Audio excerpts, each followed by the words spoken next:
Bonjour à tous et bienvenue dans cette vidéo. Si vous avez Twitter, vous avez probablement vu passer cette vidéo publiée par l'armée de l'air de Singapour et qui montre un Rafale en entraînement avec des F-15 SG singapouriens. Rafale qui d'ailleurs est complètement défensif dans un des extrait qui se veut être de la DACT, Dissimilar Air Combat Training, donc de l'entraînement rapproché entre des avions de types différents.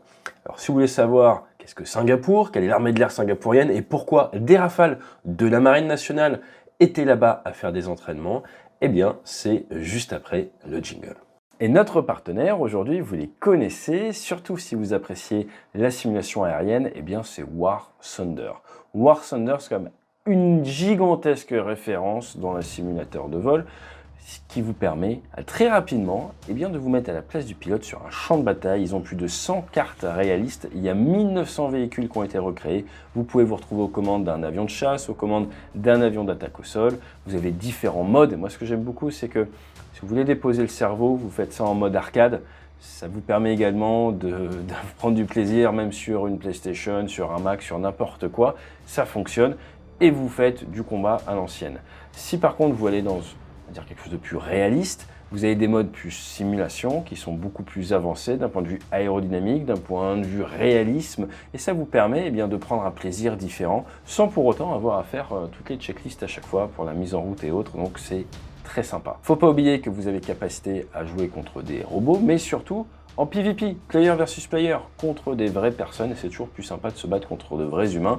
Vous pouvez faire des campagnes, vous pouvez faire des batailles spécifiques, bref, vous pouvez faire plein de choses différentes. Ce qui est important, c'est que vous pouvez faire de l'aviation. Si vous me dites, j'ai pas envie de me battre, je n'aime pas me battre, eh bien, il n'y a pas de souci, vous pouvez même aller vous balader à basse altitude. Attention néanmoins si vous faites courir après, mais je suis sûr que vous pourrez trouver votre plaisir à jouer à War Thunder, à utiliser certains de ces avions qui sont extrêmement bien reproduits. Si vous avez un doute, eh bien, le mieux que vous ayez à faire, cliquez sur le lien en dessous, vous allez tester War Thunder par vous-même, vous allez vous rendre compte à quel point la simulation de vol est agréable, à quel point ça peut détendre, et vous inquiétez pas, c'est un jeu, c'est une simulation. Alors si vous vous mettez dans une situation qui n'est pas une situation d'avenir, ça devrait bien se passer quand même.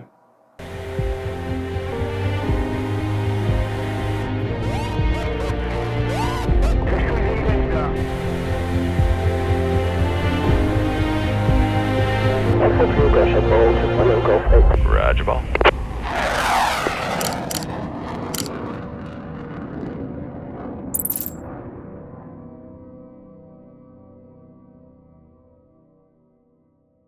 Alors commençons par présenter Singapour, la fameuse cité-État, qui est toute petite, 724 km². C'est un petit peu plus petit que New York qui fait 783 km². Cette cité-État, elle est composée de 63 îles, mais il y en a une principale qui fait 584 km², réputée comme étant une ville-jardin parce que la moitié de la superficie, c'est de la végétation absolument magnifique, équatoriale, il fait chaud et humide toute l'année dans la région de Singapour, et vous vous doutez bien, avec une si petite cité-État et une population qui est quand même de 6,2 millions d'habitants, ça nous donne 8358 habitants au km², la deuxième densité de population au monde, la plus forte après Monaco. Pour vous donner une idée, en Guyane, on a 3 habitants au km².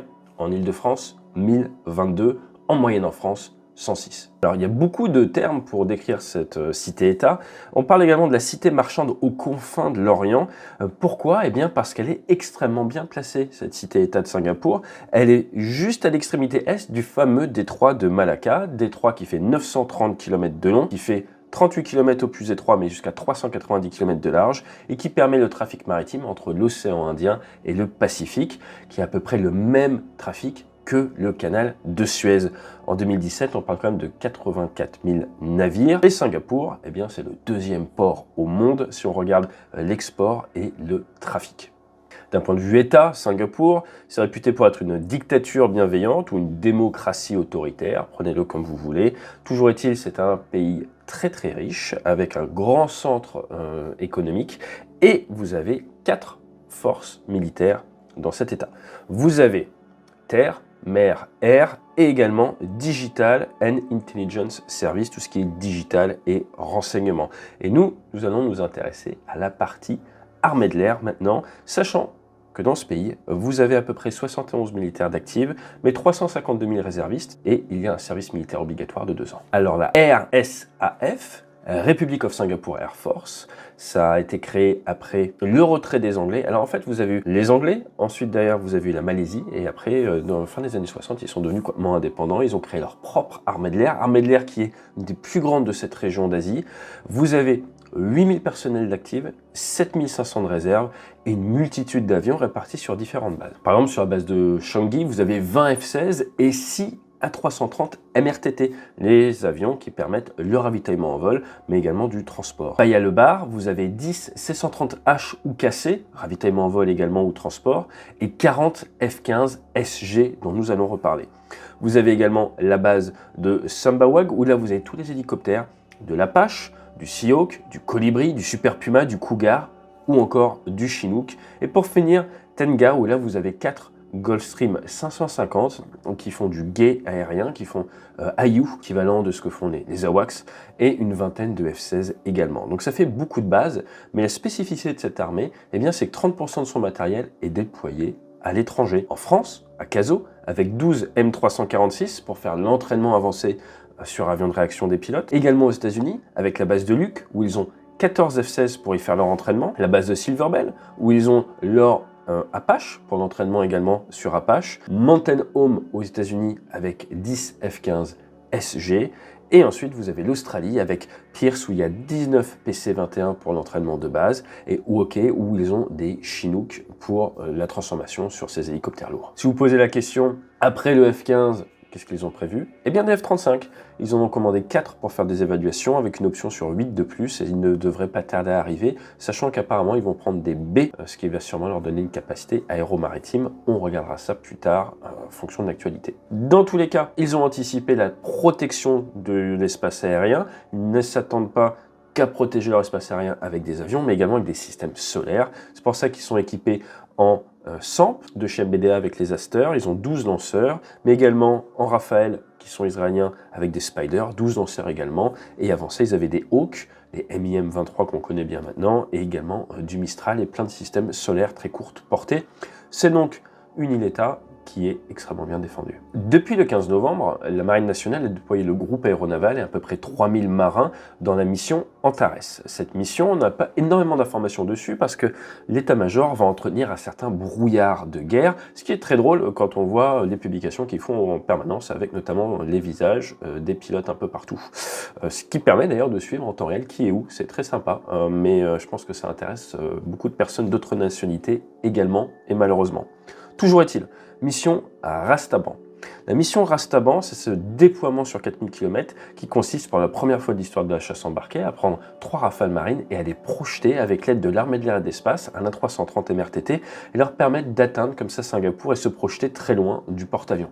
4000 km pour des avions, c'est quand même beaucoup pour des avions de chasse. Rastaban, ça voudrait dire tête de serpent en vieil arabe, et c'est également le terme qui est utilisé pour désigner des supergéantes jaunes qui sont dans la constellation du Dragon. Au bout de ce périple qui a vu donc 3 pilotes de monoplace arriver à Singapour, il y a eu des exercices avec les F-16 locaux, mais également avec les F-15 SG.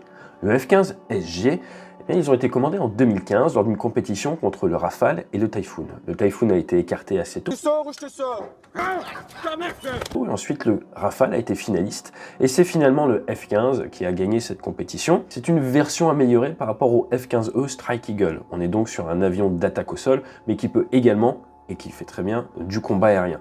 Il peut prendre 10,4 tonnes d'emport, ce qui est énorme, et le contrat initial, c'était pour 1,6 milliard de dollars, 12 aéronefs pour remplacer le retrait des A4 Skyhawk en 2005. Premier F-15 SG sorti d'usine en 2008, première livraison en 2009, opérationnel en 2013. La République de Singapour a commandé d'excellents missiles avec des AIM-120 C7, qu'on appelle le Charlie 7, qui est une très bonne version de missiles tirés oubli, et également toute une panoplie de GBU, de bombes guidées laser.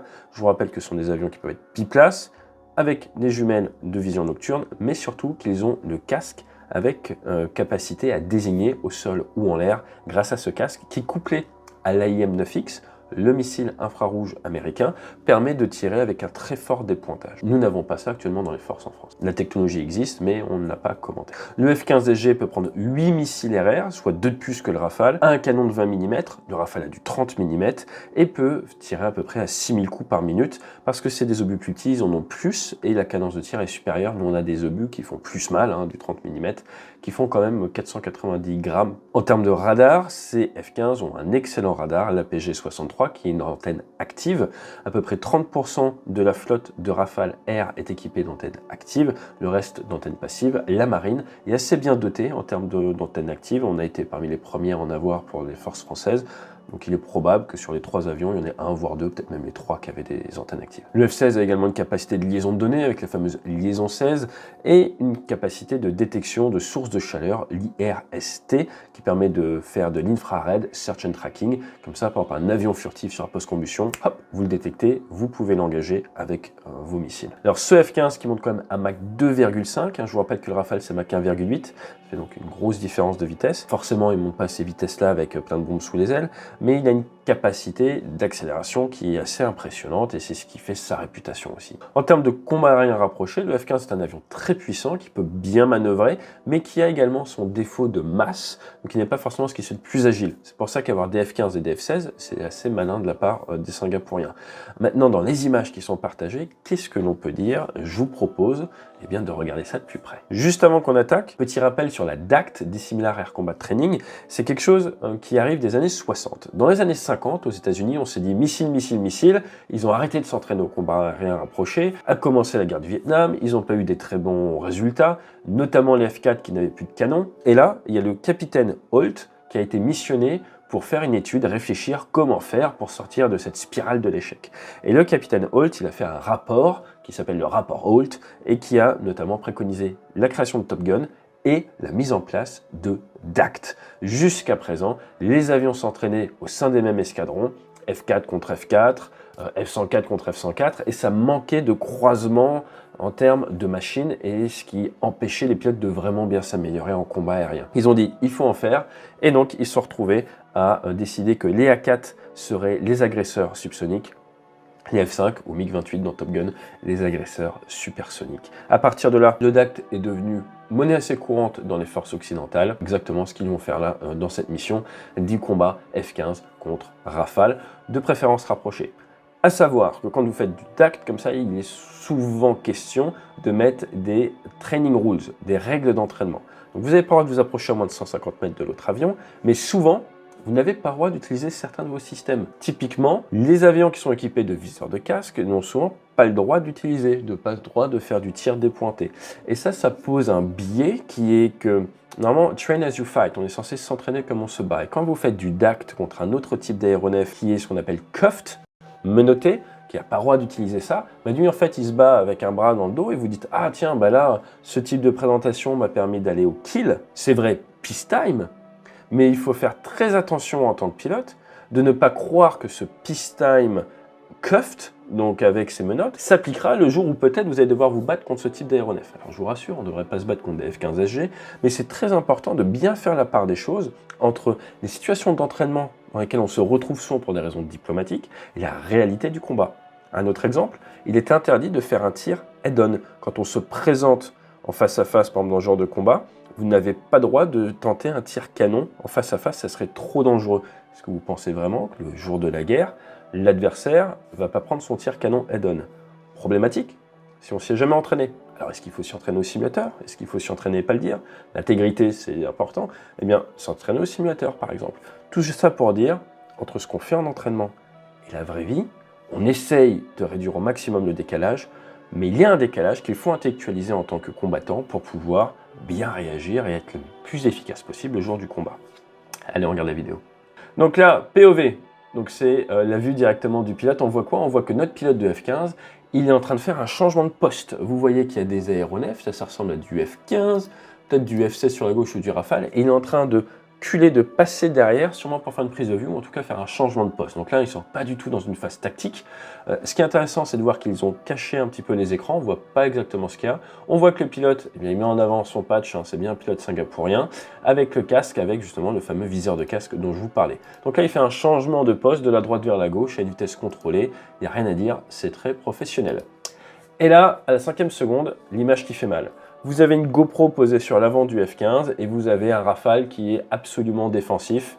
Mais défensif, j'ai envie de dire mou du gland, pardonnez-moi l'expression. Pourquoi? Parce que dans un cas comme ça, vous auriez plutôt tendance à vouloir descendre plus, à vraiment vous refermer l'angle. Donc moi, à sa place, je mettrais du manche à fond à droite, je couperais et je redescendrais. Pour pouvoir faire ça, il faut de l'altitude. La problématique, c'est que là, on a juste des images comme ça se trouve, ils sont déjà au plancher de combat. Quand vous battez dans des zones comme ça, il y a une altitude minimum d'entraînement, le hard deck, et une altitude maximum.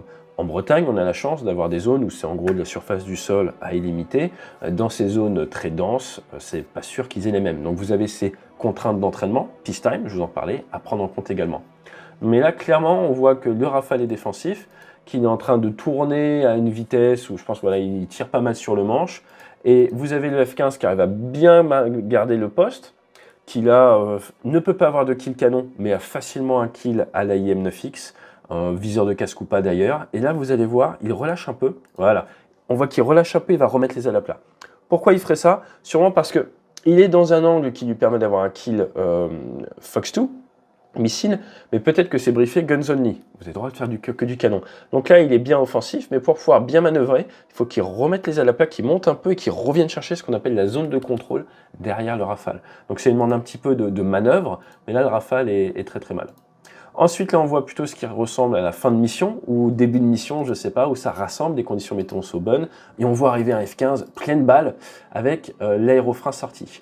Les vitesses de rapprochement comme ça, c'est plutôt typique à l'armée de l'air. Les armées de l'air ont plutôt tendance à faire ça. Nous, dans la marine, on a horreur de ça.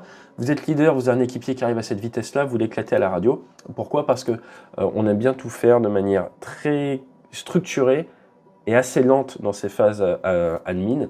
Pourquoi? Parce que souvent on a d'autres choses à gérer en tant que marin, c'est assez compliqué de retourner au bateau, tout ça, et on brief nos équipages à être le plus safe possible. Donc là, ça arrive très fort, très vite.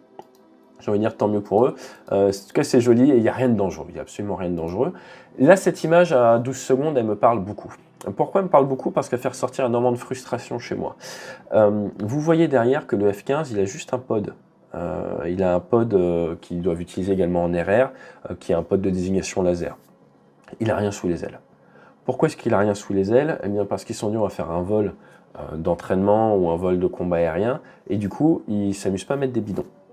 Et ce qu'il faut savoir dans cette mission Rastaban, c'est que l'échelon de soutien est venu de Bretagne en avion. Et là, c'est typique des entraînements marines, c'est pour ça qu'il y a une certaine frustration. On a projeté nos Rafales marines à 4000 km.